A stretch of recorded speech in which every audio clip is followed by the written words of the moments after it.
très fier d'avoir participé à une exposition qui a été aussi bien réussie. Et je formule le vœu que ce n'est pas la fin.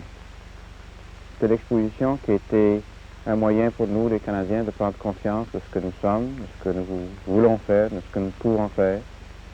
Ce sera un moyen de nous encourager à faire autre chose dans l'avenir. Monsieur de Gaspé-Beaubien, quand vous êtes allé à Paris présenter le projet de Montréal au Bureau international des expositions, les Européens vous ont pris de haut, hein? Oh oui.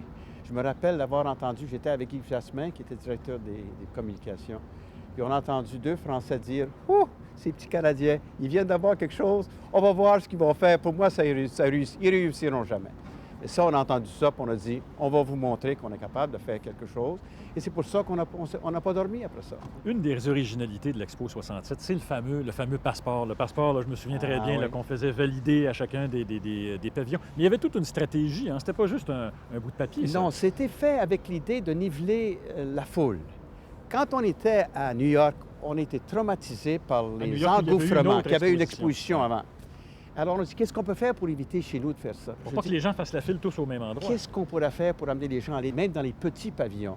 C'est à cette idée-là qu'on a eu l'idée du passeport, mais c'était difficile à vendre l'idée du passeport. Surtout quand on est sorti à 25 $, il y a beaucoup de gens qui disaient que c'était trop cher. C'était une bonne idée parce que les gens ont voulu faire estampiller leur passeport dans tous les petits pavillons. Mais ça a été difficile à vendre à certains Ah oui, au commissaire général hein? de section, il ne voulait pas faire ça. Il disait les Canadiens nous imposent des coûts additionnels parce qu'il faut mettre un préposé à l'estampillage, puis les Canadiens ne respectent pas l'autorité des pavillons, l'esprit international des commissaires généraux de section. Mais ça a passé. C'était en Russie qu'on a vendu l'idée. C'était une bonne chose pour nous après ça. Un des succès de l'Expo 67, mais en même temps, un des plus gros mots de tête de l'Expo 67, c'est toute la question de la sécurité. Les grands de ce monde sont venus ici. Oui. Bon, je me rappelle de l'empereur Haïlé Sélassié, entre en autres, le roi des rois.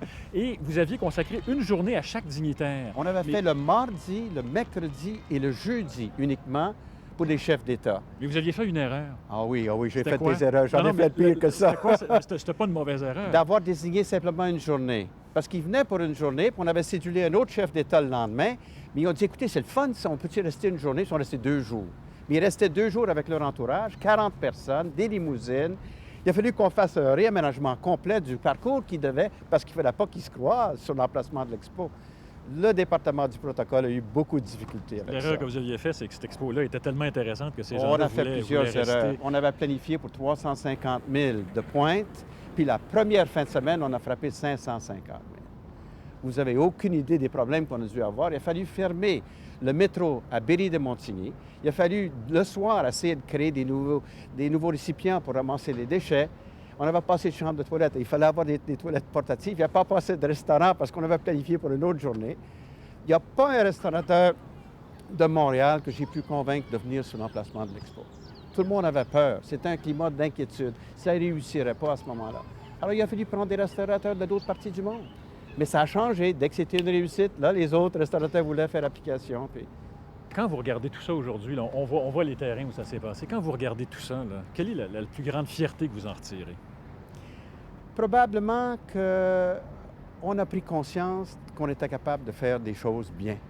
Des choses de nature internationale, reconnues à travers le monde comme étant une des bonnes expositions. C'est nous autres. Ce n'est pas nos consultants, c'est nous autres.